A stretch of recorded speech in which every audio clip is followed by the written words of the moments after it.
The warning about going outdoors. There is an air quality alert for our area through tonight because of those burning wildfires in Canada. Yeah, and you can see it on our cameras that we've been showing. Alex Fees is also live in West St. Louis with what you can do to cut down on your risk. Good morning, Alex.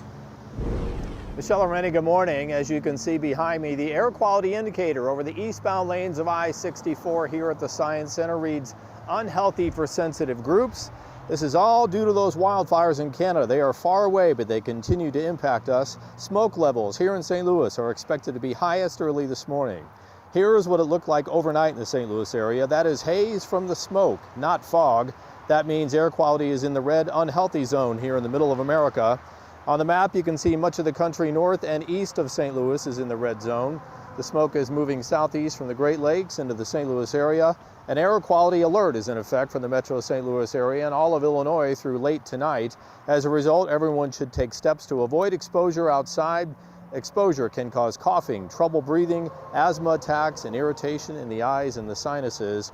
Now, besides limiting your outdoor exposure, the American Red Cross offers these suggestions, perhaps some things you haven't thought of before. Use a portable air cleaner in your home. If you have central air conditioning, use high-efficiency filters. If your air conditioning has a fresh air intake, set the system to recirculate mode.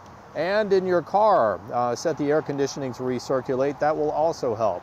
Now, the air quality will likely remain in the red zone until later this afternoon. That air quality alert, as a result, is in effect until 10 o'clock tonight.